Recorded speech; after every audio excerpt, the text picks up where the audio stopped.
For as long as Dungeons & Dragons has existed, there has been a divide between the characters portrayed by the players and the monsters played by the Dungeon Master. Separated by the DM screen, these two game entities have different mechanics, different creation approaches, and different flavor text describing the recommended way they should each be played in the fantasy role-playing game. The game recently turned 50, and over the course of half a century, it has gone through many editions and many books. We are now on the 5th edition of the game, and in 2024, Wizards of the Coast, that's D&D's publisher owned by Hasbro, who owns properties like Nerf, Transformers, My Little Pony, and Monopoly, released a new player's handbook, which is the newest version of the game, but not the new edition, which I know is confusing, but I'm here to focus on monsters. One in particular.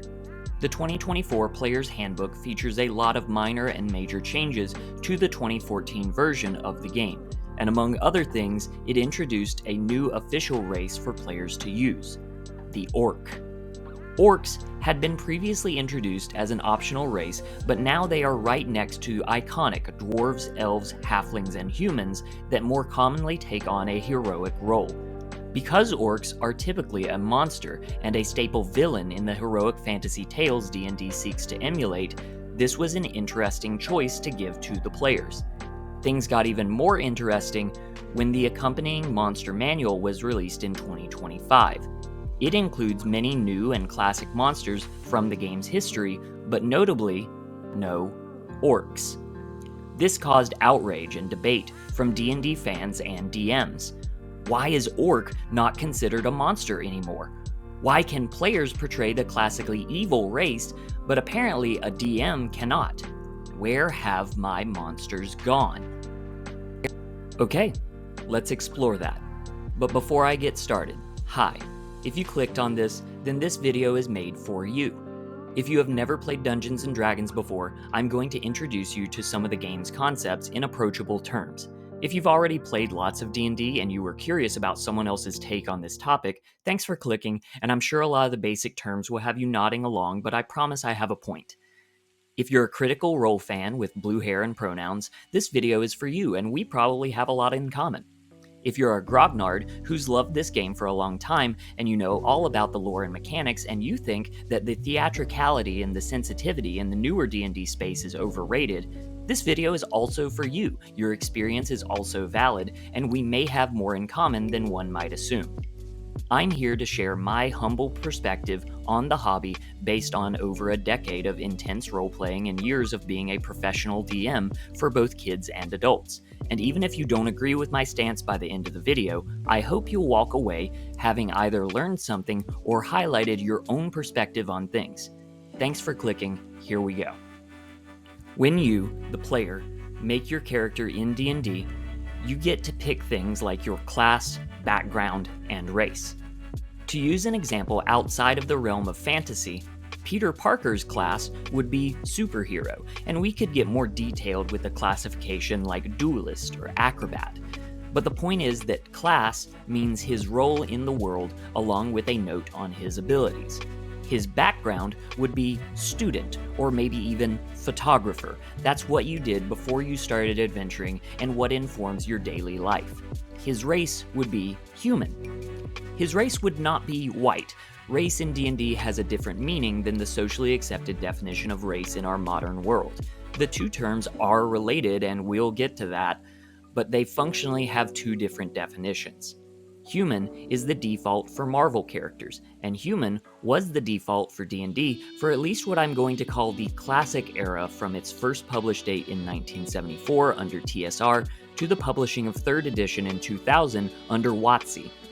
To keep D&D history brief, there's lots of editions. Gary Gygax is a guy, Dave Arneson is also a guy who deserves more credit, there was a Satanic Panic, nobody liked 4th edition, and now traditionally geek media like superheroes and video games have become pop culture, and we are currently experiencing a golden age in terms of popularity of the self-proclaimed world's greatest role-playing game. In the 2024 Player's Handbook, orcs were introduced as an official player race. Half-orcs had been around as a player race for a while, but these are full orcs you could cast as your personal Spider-Man. Full Orcs had previously been featured in 5th edition as less common, more optional races alongside several other explicitly monstrous races in a 2016 supplement called Volo's Guide to Monsters. In that book, orcs have racial traits like aggressive, menacing, and powerful build. And for their ability score bonuses, they receive +2 strength, +1 constitution, and -2 intelligence. We're not going to break down specifically what all that means, but your D&D character has statistics kind of like a baseball player. These stats are used to add to or subtract from your die roll using the iconic D20, and these racial alterations to the core stats of the game are kind of a big deal when your character is starting out. They can also encourage you to play into certain classes. For example, orcs make naturally good barbarians due to their higher strength and constitution, but make for weak wizards because of their lower intelligence. The 2014 Player's Handbook featured stat increases for each playable race, but no stat decreases. Stat decreases weren't new to D&D though.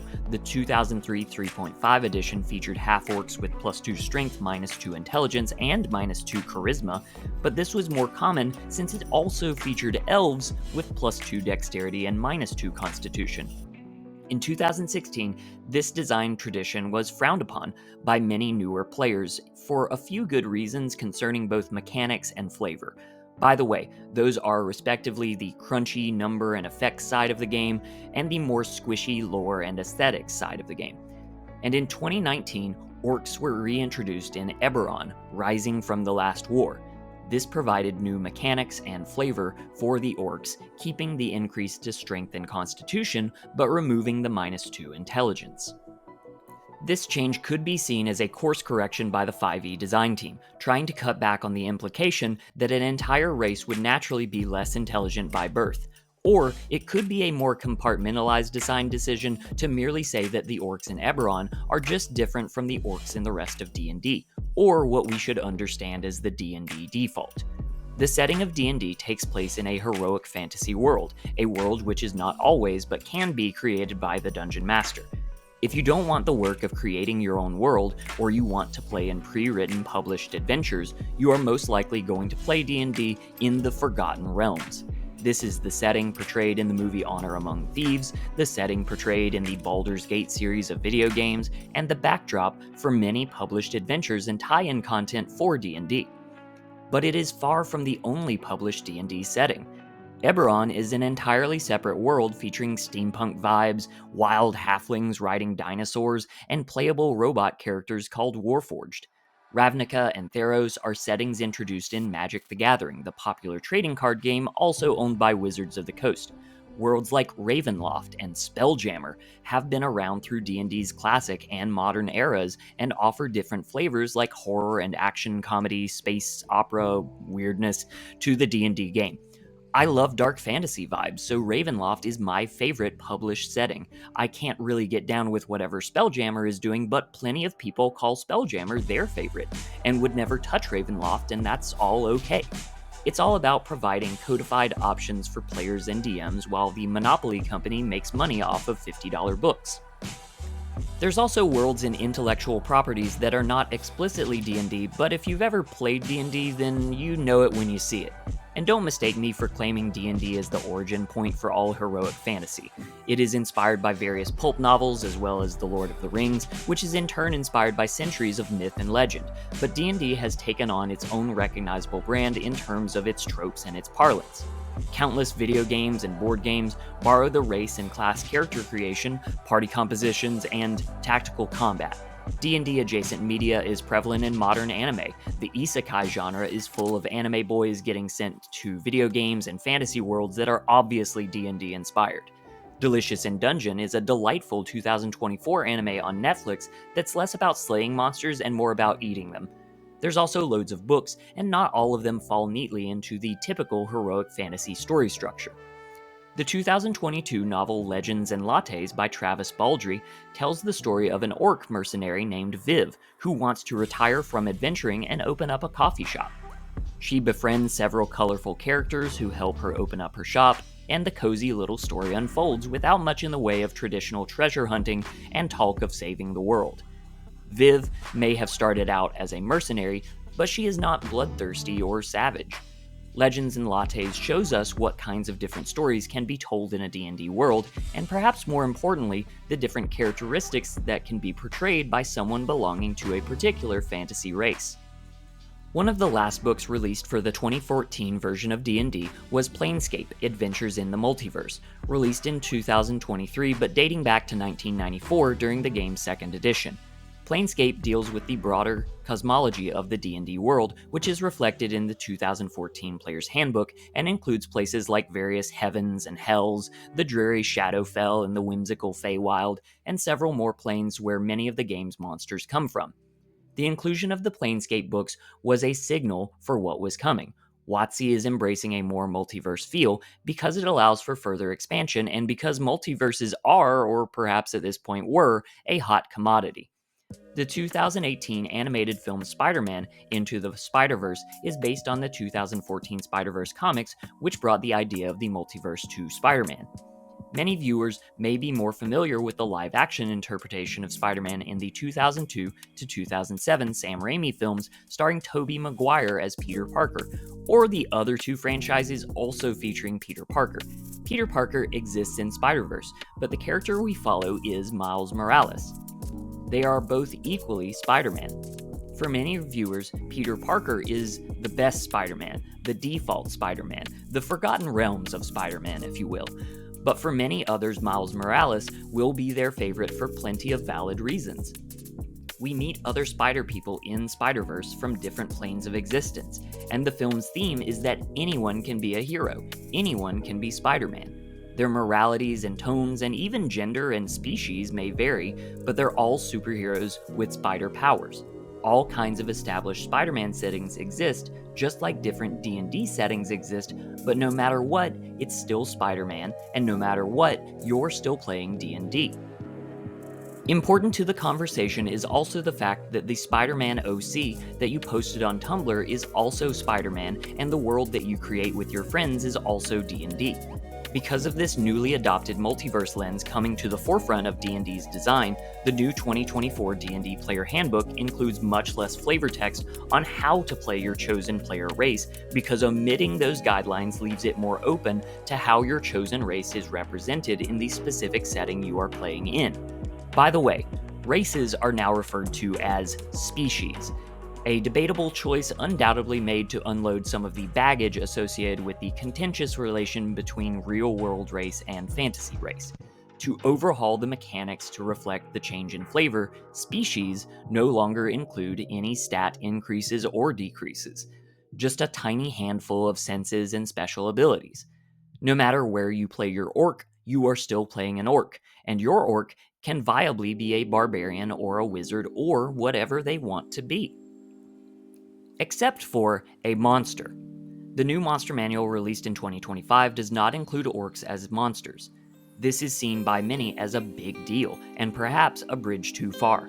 Even in the 2014 monster manual, orcs as well as optional player races like drow, Aarakocra, and deep gnomes were included as monsters with stat blocks meant to be read quickly and portrayed in combat by the DM. That version also includes background lore for the orcs, which is where things get, forgive me, but I have to use the word, problematic.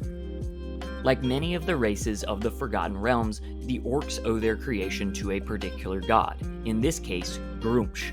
Gruumsh is an angry god who saw that the other gods had already claimed the various lands for their chosen peoples, and he proclaimed that his orcs would take and destroy all that the other races would deny them. They would raid and pillage and declare endless war, and they would procreate often and indiscriminately because their, quote, drive to reproduce runs stronger than any other race, and they regularly crossbreed with other races.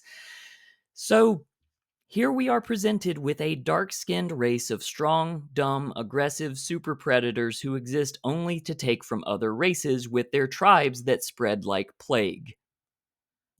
I am probably not the right person to expand on the implications of orcs and other dark-skinned and marginalized fantasy races very much further, but the baggage that orcs carry is a relevant piece of the conversation that cannot be ignored. I promise I won't linger in this space long, but it's worth noting just one more important piece of historical context. Like many things in modern fantasy media, orcs have existed in mythology, but were popularized by J.R.R. Tolkien's The Lord of the Rings series. In his previous book, The Hobbit, orcs existed but were referred to more commonly as goblins, a more recognizable term for a monstrous being of fairy tales. In Middle-earth, orcs, goblins, and Uruk-hai are the evil, dark creatures who go to war on the whims of dark masters like Morgoth, Saruman, and of course, Sauron. In one infamous letter, Tolkien himself described orcs as squat, broad, flat-nosed, sallow-skinned, with wide mouths and slant eyes, in fact degraded and repulsive versions of the least lovely Mongol types. Yikes, you might say. Now that is just one letter from a man who wrote hundreds of letters to family and colleagues, and in a much less quoted letter to his son Christopher comparing their respective experience as soldiers in war, he described that in real life orcs are on both sides. Simply calling Tolkien a racist and moving on doesn't begin to cover the man's complicated feelings on what fantasy races have souls and what monsters could be redeemed. Tolkien's thoughts on race are still being debated and interpreted. I am not a Tolkien scholar, and I am absolutely not trying to make a definitive point about Tolkien bad, actually. My point is that no matter what your feelings on Tolkien are, the origins of the orc that undeniably inspired their D&D version have always come with some baggage. That baggage still exists in the 2024 D&D version. You cannot destroy history with a fresh coat of paint, and the 2024 design team undoubtedly recognized this baggage and tried to reconcile with it by making orcs a default playable species and by removing the orc as a default monstrous enemy. This is understandable. This is socially conscious. I can believe it was done in good faith. But it is not a meaningful stance. Despite debate and derision from longtime D&D fans and players, which can be two different things, by the way, it deserves mention that your girlfriend can watch Critical Role and never play D&D but still be a legitimate fan, in the same way that your dad hasn't played football since high school but still watches games on Sunday and is a legitimate football fan, who, by the way, makes a fantasy team where he plays the role of a manager arranging his chosen players based on their stats and stories. We're all more alike than we are different, you guys. Anyway, moving on. Despite debate and derision from longtime D&D fans and players, WotC has not put out any marketing statement on exactly why they chose not to depict orcs as monsters in the 2025 Monster Manual. It's just a blank space, a missing page. DMs can still pluck orcs from the book as enemies by using one of several provided humanoid stat blocks and simply describing them as orcs. But I'm not alone in saying this is a pretty half-assed way of giving DMs the tools they need to play the enemies they want. We've been discussing this in my gaming groups, and one of my buddies shared a podcast where a guy named Sly Flourish asked why the designers didn't just include a stat block for an Orc of Groomsh, harkening back to the classic vibe of 5th edition orcs without prescribing one implied lore and personality to the whole 2024 multiverse. For the record, that would be my pick for a solution to the orc problem we are currently dealing with. But while this solution would solve the surface level issue, it would still do relatively little to dodge the iceberg. The orc could be included or ignored in the monster manual or future monster supplements, but it will not change the deeper question: is an orc a monster? Well, what is a monster? In D&D, a monster is a potential adversary for the players. They live on the fringes of society, in wild places, or in alternate planes to our own material world. You might assume that monsters are evil and destructive forces against the race of civilization, but that assumption is pretty quickly dashed by the text of the books. In the D&D tradition, monsters have an assigned alignment, represented on a moral tic-tac-toe board based on whether you are good or evil and whether you are lawful or chaotic, with shades of neutrality occupying the more nuanced spaces between the extreme corners. There are good monsters and evil monsters, just like there can be good and evil player characters. The typical setup features a team of good or neutral player characters slaying evil monsters as they pick up loot and progress their own stature, but you can also be an explicitly evil party against good monsters, or a morally ambiguous collection of individuals pitted against multiple vying factions of morally ambiguous monsters and non-player characters in something that starts to look less like Lord of the Rings and more like Game of Thrones.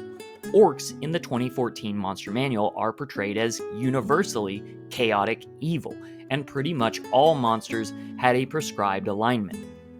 As the books progressed, we started seeing terms used like any alignment or typically lawful evil, particularly around cultural beings and races that could take on different roles depending on where you are in the D&D multiverse. The 2025 Monster Manual includes language telling DMs to allow for flexible alignment with their monsters, and many stat blocks include the designation of neutral as a kind of catch-all that signifies you can and should assign any alignment you prefer to the specific version of the monster you choose to portray for your players. And I think this is a good solution.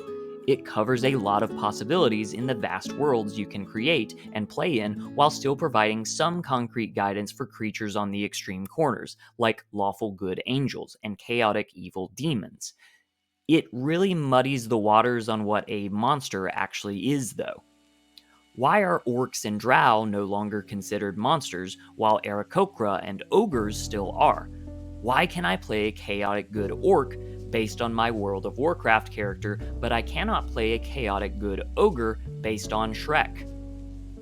You know what? I didn't plan this, but let's talk about Shrek just a bit.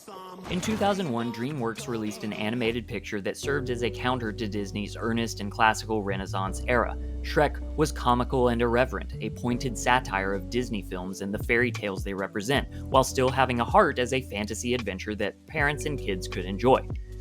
Shrek's main character is an ogre who owns the fact that he is unclean, selfish, rude, and uncaring about the larger world around him.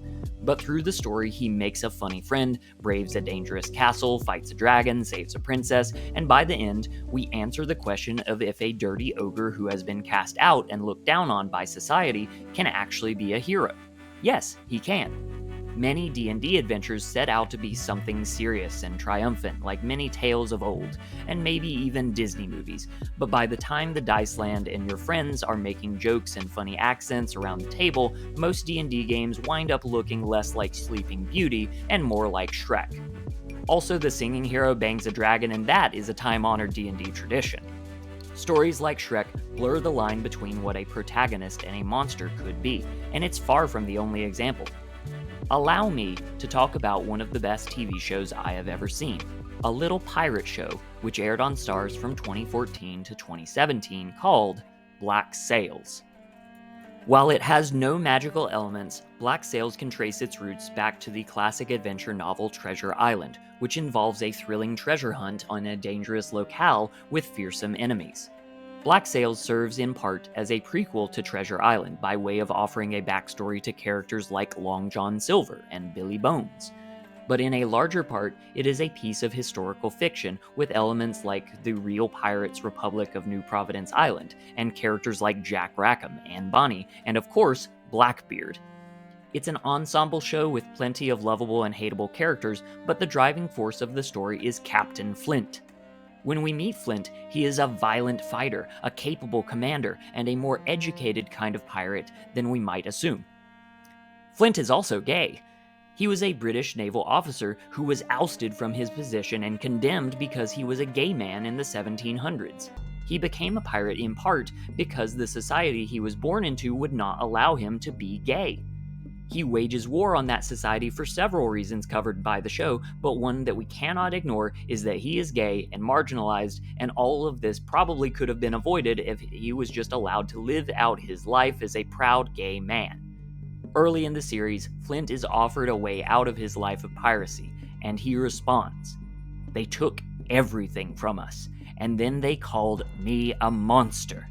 The moment I sign that pardon, the moment I ask for one, I proclaim to the world that they were right. This ends when I grant them my forgiveness, not the other way around." Black Sails is more than a story beloved by Tumblr girls for being the embodiment of queer rage, with lots of pirate boys who are very cute and very shippable. Black Sails is a mature work of fiction that interrogates what society considers a monster, what we label as the deviants, the other. There are no fantasy elements here. Everyone is a human being, yet some are called monsters and others are not. How does society treat its monsters? How are the monsters supposed to respond to this treatment? If Black Sail's characters can be said to have alignments, that is not determined by their soul's placement in the multiverse. It is determined by their actions. The British Empire is very clearly on the side of law. The opposing pirates represent chaos. Who is good and evil is much less clear. Flint lies and steals. His decisions directly and indirectly lead to many deaths. Is Flint a monster? Or are the British agents of the state that branded him a monster while they enact wars and slavery throughout the world they seek to colonize and rule the true monsters? Pirate is actually a background you can pick for your player character in the 2014 Player's Handbook. In the accompanying monster manual, the Bandit Captain, or alternatively titled Pirate Captain, appears as a monster stat block. The 2024 Player Handbook gives us the sailor background without mention of the word pirate, but background descriptions are kept extremely simple, so there's a lot of room for you to talk with your DM and make whatever backstory you want, and playing a pirate is very possible. An early supplement to the 2014 rules, Xanathar's Guide to Everything, introduces the swashbuckler archetype for rogues, and those rules are still, allegedly, backwards compatible with the new version. The 2025 Monster Manual actually includes an expanded section on pirates, suggesting that they may fulfill their role better as monsters rather than player characters. But we know that suggestion is not quite true. Pirates of the Caribbean depicts pirates in all ranges of hero to villain, and even adds in supernatural and comedic elements, making it the closest depiction we have to a pirate-themed D&D game in popular Western media. It is very, very easy to envision a Jack Sparrow D&D character, or a Kraken D&D monster, or even a Davy Jones D&D character with the Triton race and the Fathomless Warlock patron. There's also One Piece, which I promise I won't get into in this video, but let me tell you, there are 1,000 valid interpretations of what alignment and stats a pirate could potentially take on in a vast fantasy world. So it is an established fact that a pirate can be a player character or a monster. An orc can also be a player character or a monster. Even if WotC did not include it as a stat block, that is not going to stop DMs everywhere from putting orcs in front of their parties to be slaughtered, or to be allied with, or to be a piece in a larger political puzzle of intrigues and NPCs. The possibilities for orcs and pirates in D&D are endless.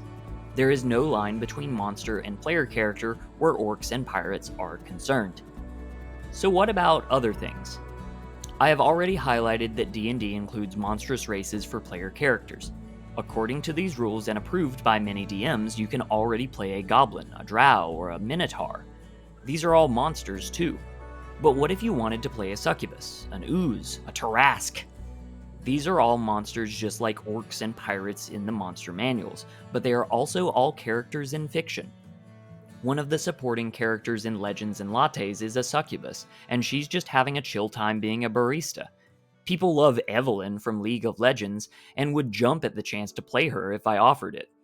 Oozes can appear as cute and wholesome, like in Slime Rancher, and there is a whole multiple season anime about being a slime. In League of Legends, Zac isn't nearly as popular as Evelyn, but he's still around and people play him. The Tarrasque is a specific monster in D&D media, but clearly takes inspiration from kaiju, and we already know for a fact that Godzilla can make a face turn to defend humans from other giant monsters like Ghidorah and Rodan, while being assisted by the support healer Mothra. If Godzilla King of Monsters were a D&D one-shot, the DM would have control over both humans and monsters, and the player party would have control over both humans and monsters. The DMs already control non-player characters with races or classes like player characters. This is a fact. Players already control monstrous familiars like imps, their druids can turn into beasts like direwolves, and wizards have spells that summon extraplanar monsters to fight on their side, or they can just straight up transform themselves into dragons. Where are the monsters? They are everywhere. They are already humans and monsters on both sides of the screen, and there have been for years. I'm going to share one more Black Sails quote, out of context to avoid spoilers. It's a really good show, and I think you'd enjoy it whether you're a grognard, a critter, or a D&D newbie. The quote goes, This is how they survive. You must know this. You're too smart not to know this. They paint the world full of shadows, and then tell their children to stay close to the light, their reasons, their judgments, because in the darkness there be dragons. But it isn't true. We can prove that it isn't true. In the dark there is discovery, there is possibility, there is freedom in the dark once someone has illuminated it. In real life, a monster is a social construct. Those humans we as a society label as monsters are most often just different, the other, the deviant we refuse to understand. There are a few true monsters who are irredeemable, but they got there by their human choices and they can be defeated. In fiction, a monster is something to be feared, but that fear can dissipate when we explore and understand the monster as a character. Not even dragons themselves are definitively monstrous. If the iconic monster of Dungeons and Dragons is not a monster, what is left? Monster is just a marketing term for yet another $50 book. There is no line between monster and player character other than the one you put there yourself. I am here today to challenge you to obliterate that line. It is okay for one grognard to play He-Man while another plays as Cringer. It is okay for one critter to play as She-Ra while the other plays as Swiftwind. Run the Godzilla one-shot, I bet you'll have a good time. Let your DM play their gelatinous cube as a slime girl and have your bard roll to seduce the ooze. Dare to depict the fallen angel that challenges the assumptions of alignment, or a succubus that is content serving cozy cups of coffee to diverse clientele. Let your friend play his human sailor swashbuckler rogue as a gay anti-hero. In the dark, there is discovery, there is possibility, there is freedom. Look for the darkest thing you can and explore new angles and new depths, whether you are a player or a DM. It's all make-believe. What do you have to lose? Elevate your game, no shame. For me, there is no line between monster and player character. But you don't have to accept my challenge. You may put your line down wherever you please for your game. It is well known that D&D is ultimately dictated not by the rules, but rather by the dungeon master and the players working together to create a shared experience. If you and your players decide that it is okay to play a gay pirate or a lovable ogre, but it is not okay to play a mind flayer trying to be good while still being bound to the dietary restriction of needing the brains of mortals to live, that is fine. I am not inserting myself into your game to tell you you can't say that. I hope you won't insert yourself into my game and tell me that I can't allow the mind flayer character and see where that intriguing narrative may lead. Let's instead spend our time telling each other what is possible. And what I'm telling you is possible is letting your friend play their orc, and letting your DM play their orc. Where are the monsters? They are everywhere. They are called things like grognards and critters. At least when it comes to D&D, everyone is a monster, so no one is. Orcs are people too. Play an orc in your next game and make them your own. If you've never played D&D, but you're more interested now that I illuminated some possibilities, then good, thanks for watching. You can find the D&D books to get you started on Amazon or places like Barnes & Noble, but I highly recommend you instead look for a friendly local game store if one is available where you live. Ask someone who works there some questions and they'll happily point you in the right direction. I've been avoiding mentioning it the whole time because this is a video about D&D monsters, but Dungeons & Dragons isn't the only tabletop role-playing game out there, and it may not be the best one for you. If you're into superheroes, ask around about masks. If you like Black Sails or Pirates of the Caribbean, check out Pirate Borg. If you like the idea of playing a classical monstrous archetype as a complex character, check out Monster Hearts 2. And if you want to see what the true high fantasy experience is about, but dropping $150 on the game from Stranger Things is a little intimidating, check out Dungeon World. Thanks for hearing me out. This is not meant to be some final answer on the orc dilemma, and I'm looking forward to the discussion in the comments. Have a nat 20 day. Bye bye.